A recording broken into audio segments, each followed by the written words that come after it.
5. Welcome to our presentation about what works for us at Jess in early reading and writing. We hope today that you will take with you a literacy toolkit of ideas, strategies and knowledge that will enhance your own educational setting. So, what do we mean by early literacy? What is it? Early literacy refers to pre-reading and pre-writing skills that pave the way, but only when children are ready for actual reading and writing. In the foundation stage at Jess, we take children on an early literacy journey through pre-reading and pre-writing to actual reading and actual writing. So why do we do this? We do this through a variety of pre-reading and writing opportunities. It is thought that children will be given the building blocks and lifelong skills to support their literacy life, from being a literate child to becoming a literate adult. So we just like to put our curriculum into context. At Jess we use the UK curriculum, and it's the early years foundation stage guidance that is the basis for our literacy planning. The EYFS is a framework for learning, development and care for children from birth to age 5. So what does it say? Children learn best through active learning, through playing and exploring, when they're encouraged to be creative and think critically. What does the EYFS say about early literacy? It has 2 strands: communication and language, which is a prime area of learning, and literacy, which is a specific area of learning. These objectives combined form our early years curriculum. So let's start with speaking and listening. Why are speaking and listening skills so important? Speaking and listening are the foundations of reading and writing. The development of spoken language is one of our highest priorities. Children in Dubai and at Jess come from a variety of language backgrounds. We provide them with opportunities to develop their vocabulary and conversation skills. We teach them from the very basics of how to listen, how to speak clearly, and how to communicate with peers and adults, taking turns in conversations. All the activities that you can see on the slide show children practicing language for different purposes. You can see children using talk partners in whole class situations. Children are talking and listening using puppets in small groups. You can see children taking on different speaking roles in role play areas and bringing props to life in the small world areas. In the video you'll see the children reenacting the story of We're Going on a Bear Hunt. This was the story of the week that week. The video shows the children using story language, taking turns and listening to each other.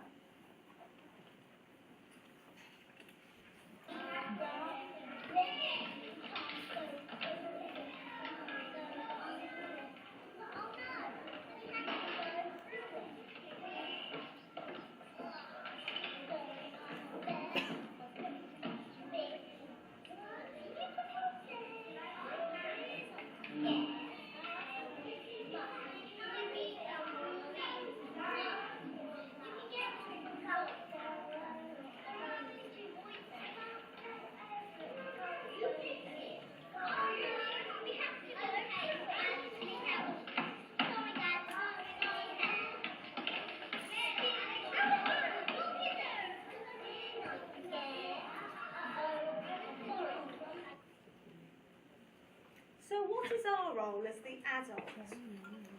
As adults in all of these areas, it is our role to model language, to support language, and to extend their speaking and listening skills. We use the learning environment to do that. Setting up role plays and a small world is a great way of encouraging children to speak and use language. You can see here how at Jess we create realistic and real-life role play and small world situations that support our topics. Above you can see working in the post office, camping in the snow, a topic of traditional tales through Cinderella's kitchen and Red Riding Hood, a pizza parlour, playing with the pirate ships, and many more activities that take place all of the time. Don't be afraid if you are not creative. You can easily Google role play areas so that you can visualise what it should look like and what props it should contain. Role play items can be purchased cheaply from shops like IKEA and Daiso, or you can get the children involved in making the props that you need. So speaking and listening goes hand in hand with learning to read. And this is what we want. We want happy, engaged children who love to read, who grow up to be adults, who continue to enjoy to read for pleasure. So how do we start them off on their reading journey? Children learn best when relaxed and enjoying themselves. Children in Foundation 1 start by making a physical journey on the bikes to get to the library, right from their very first week at school. So they associate going to the library, exploring the library's books, as a great fun experience. We use story sacks, props and puppets to bring stories to life. As you can see here, with the giant Gruffalo and the small Gruffalo picture at the bottom, this was a topic on traditional tales. We started off with a theatre trip. The children then came back and made a giant Gruffalo with teachers and some parents, and then reenacted the story using the story sack. Special days and events allow children to see and participate with literacy in action. In Foundation 2, we have a pyjama day. Staff and children come to school in their pyjamas for a day of bookmaking and bedtime stories with toast and hot chocolate. It's a great way of getting them into books. So we start the children tuning into sounds. Tuning into sounds is all about recognising and recreating individual sounds in the environment, in music, and in spoken language. It is vital that children are able to decipher individual sounds before they begin to link sounds to letters. In an increasingly noise-filled world, it's very hard for children to focus on individual sounds. So we do lots of activities to help with this, such as going on a listening walk with our giant ears, tuning into environmental sounds such as birdsong, and beginning to understand that you actively have to listen.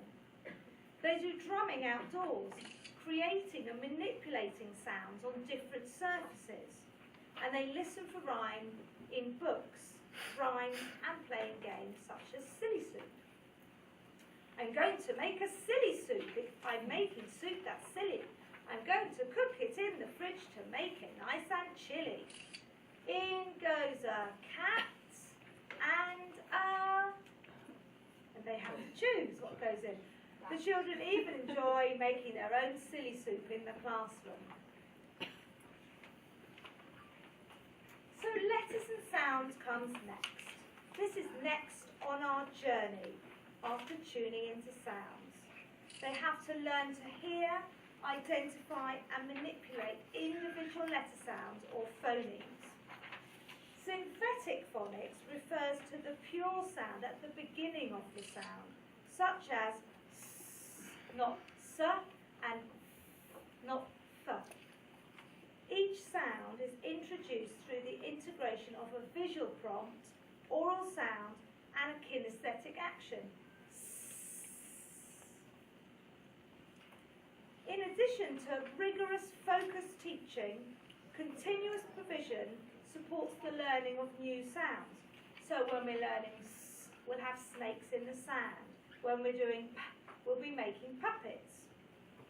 I'm going to show you a video of a section of a phonics lesson.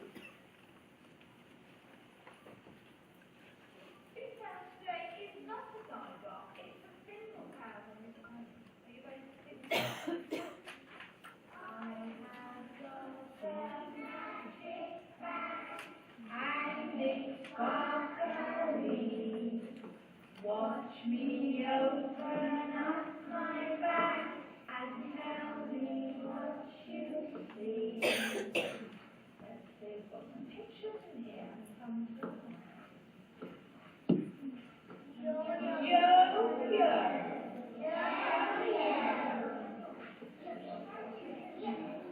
You ready? Yogurt. How's your partner say yogurt? Oh, I like the way you're using the sound. Yacht. A yacht is a kind of boat.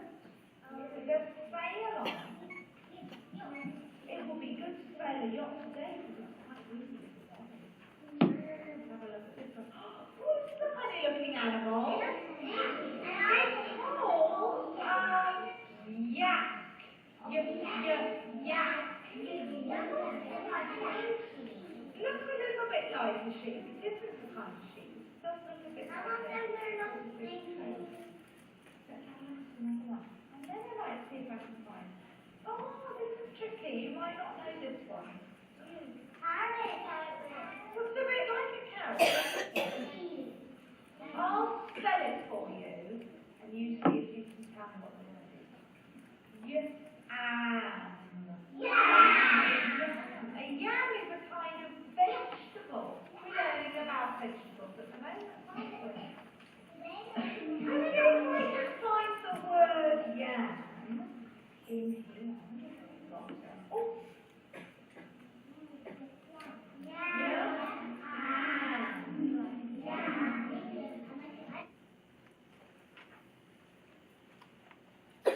It sounds like it's not a diamond. So, as soon as the first 6 individual letter sounds have been learned, the children start to blend the sounds together in order to read or decode simple words. In addition, they're taught to break down simple words into sounds, called segmenting. There are many various opportunities to practice blending, such as through games, using technology-based activities, in shared reading and guided reading sessions. Once the children are able to blend sounds together in simple words, we begin to read books with words on an individual basis, which we send home to share with parents. Group guided reading sessions work on a particular sound, word or theme in order to support the children's learning. The children are taught to understand what a sentence is and what simple punctuation means. The children are taught to recognise high-frequency words that do not conform to the usual spelling patterns as tricky words. Our classrooms and outdoor learning environments are print-rich. We have labels and signs and examples of print all around. It is vital for children to see the importance of print in their own lives. Okay, so this leads us on to writing. So how do we get here at Jess? How do we get to this point where by the end of the foundation stage, when children are 5 years old, most of them are writing independently, writing full sentences, using their phonetic knowledge to spell words, using punctuation such as capital letters, full stops and finger spaces, and using handwriting in cursive script. Well, writing is a journey, and that journey begins with mark making. But before the children begin to write, they must develop both their fine and gross motor skills. So what do I mean by this? Gross motor skills involve using the large muscles in the body that control movement, such as arms and legs. In the foundation stage at Jess, we use dance and movement to create handwriting patterns using props such as ribbon sticks and scarves. It is said that plenty of practice of letter formation and handwriting patterns linked to music provides a secure foundation for the development of neat and fluent handwriting at a later stage. The video I'm going to show you Foundation 1 children doing handwriting patterns to music using ribbon sticks.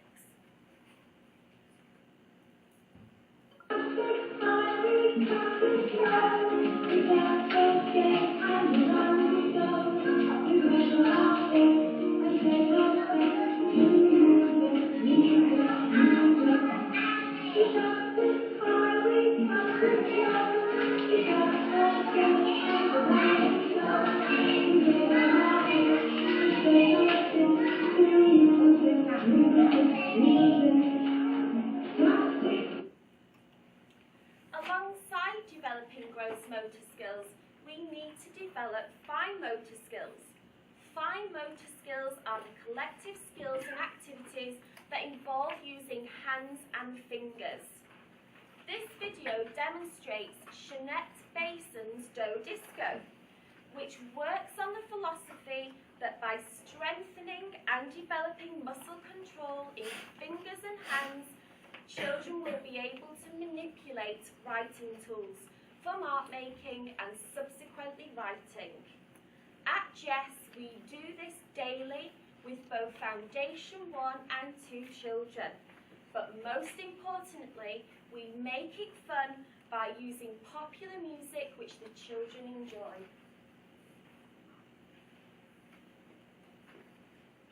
Everybody, what have you got in your hand? Dough.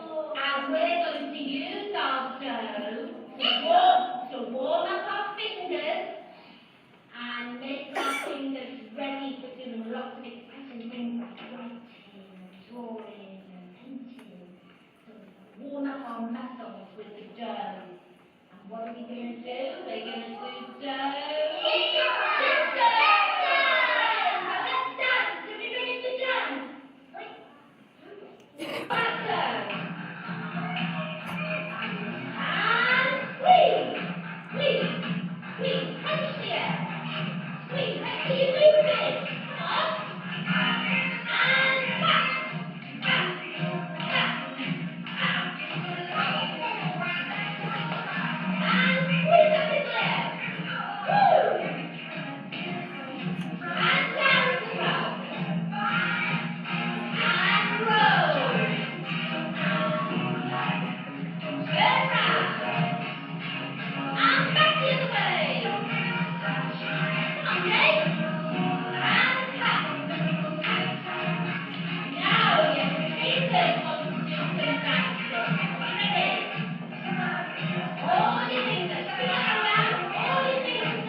It's a very simple, cheap way of really helping their fine motor skills. And all we did was go to Lulu or Carrefour, and you can buy a bucket with all the individual pieces in different colours ready. So that all you need to do is get the bucket out in the morning and hand out the dough. So it's very easy to do.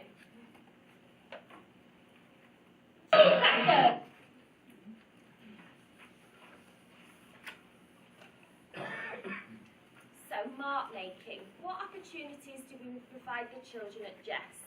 And why do children make marks? Well, the first reason is just for pure physical enjoyment. Young children love to use their fingers.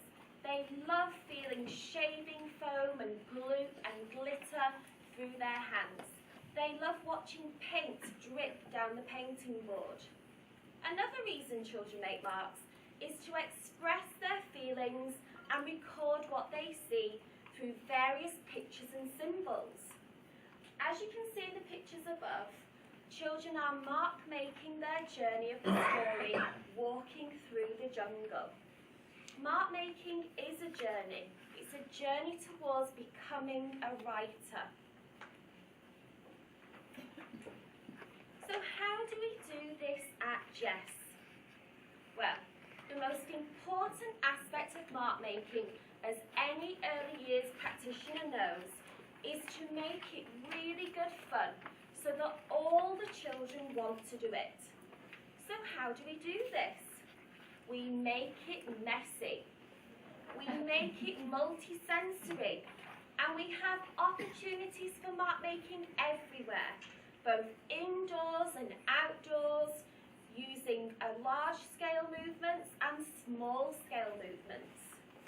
These activities are easy to do, take little time and are inexpensive. We use items such as glue, shaving foam, glitter, flour, jelly, sand, painting with ice cubes that have paint in them that we set in the freezer. We use spray painting by using plant bottles and filling them with paint and water for the children to spray on the windows. We use large rolls of paper for the children to write on. We use both natural materials such as twigs and stones, and we also use man-made materials like straws and writing tools. All the activities that you see on the pictures involve again gross movement, medium motor, which is using the hands, and fine motor using the fingers. The most important thing that we need to remember as practitioners that children should not be afraid to get messy, and neither should we. So what do we do to encourage mark making? In every classroom across the foundation stage, both indoors and outside, there are quiet mark making areas, which you can see a sample of on the pictures. These are areas that are quiet, where children have the opportunity to access both mark making materials and opportunities to mark make throughout the day by themselves or with adult direction. In order to encourage the children to mark make, we make sure that this area is well resourced and inviting, an area that the children want to go into. What do we put in there? Well, we make sure that there's a variety of materials in there and that those materials are well stocked. Things like notepads, things like sticky notes. Children love sticky notes. Different labels, assorted sizes, colours and textures of paper. We also put in examples of environmental print, such as menus from takeaway places, books. We put in alphabet cards, leaflets, so that the children can see print. We also have a variety of writing tools available, so that it's special, so that children can use multicoloured pens, they can use markers, they can use crayons, they can use felt tips. But their favourite thing of all that we have in the mark making area are staples, hole punches and stampers. Children love to be outdoors, and at the moment the weather is perfect for mark making outside. At Jess, we resource the outdoor learning environment to complement and extend the learning opportunities that are happening outside and inside. This is just a sample of activities and opportunities that we have provided the children with this year. We always have a role play area outside. The picture you can see is a child at the car garage. He's writing a report about what's wrong with the cars. We also don't use just our hands to mark make, we can use our feet. And there's a little boy in the picture using wellies, and he's put his feet inside the paint and he's making marks all over the floor. We use large movements by painting with tennis balls.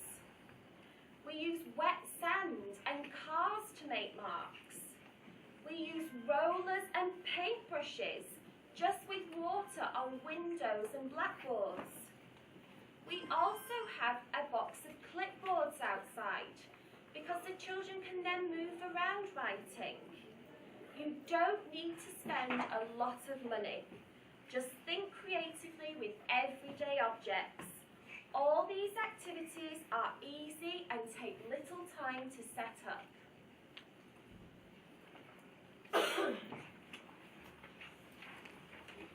At Jeff's, we are very fortunate to have a variety of role play areas across the foundation stage.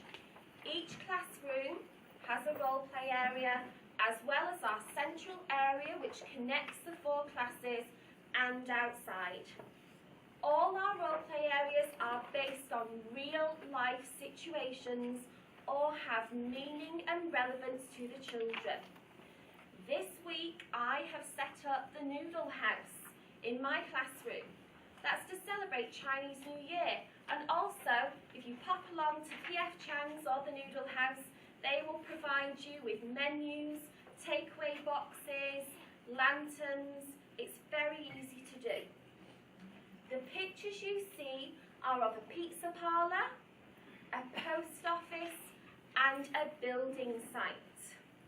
It is important that the role play areas offer a context for making marks and emergent writing, such as taking orders in the pizza parlour or writing an address ready to stick on a parcel at the post office. In the building sites, we provided children with iPads and laptops to design their own buildings whilst in the building site. This is a sample of emergent writing. This is children writing by themselves. These children are in Foundation 1 and are 3 or 4 years old. We gave the children the opportunity to do some writing that had real meaning to them. In Dubai, we are really fortunate. There are lots of places where you can take the children on a school trip. This trip was to the Dubai Mall Aquarium. It provided the stimulus for our writing. Just from one trip to the Dubai Mall Aquarium, we created a Dubai Mall Aquarium in the classroom. In this aquarium, there were lots of opportunities to write. The children created an aquarium passport for the under-the-sea animals, and they all wanted to do it. Each child was inspired to write. They made tickets for the aquarium, and they also wrote the signs and labels. The aquarium offered rich opportunities for lots of different mark making independently. So as you can see from this slide, we're at a slightly further on stage. We've had some rigorous phonics teaching, and now they're beginning to group letters together and use some sounds correctly in writing. This was a guided writing activity in Foundation 2, following a wonderful day out at Mushrif Park. The children came back enthused and wanting to write an account of their experiences.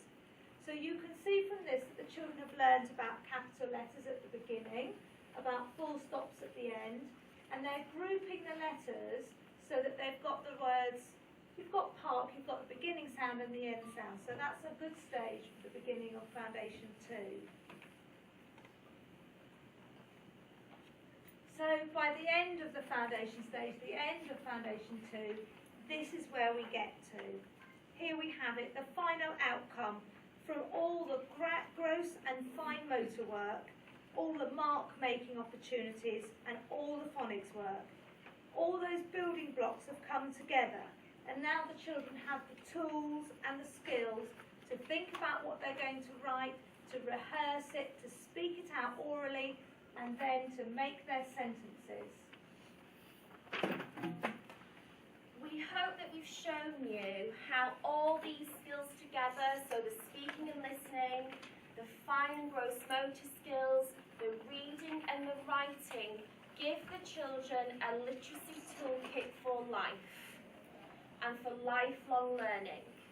We'd like to end this session by showing you a video that demonstrates by providing a commitment to all these skills and learning opportunities, you will produce confident, articulate children who are skilled communicators.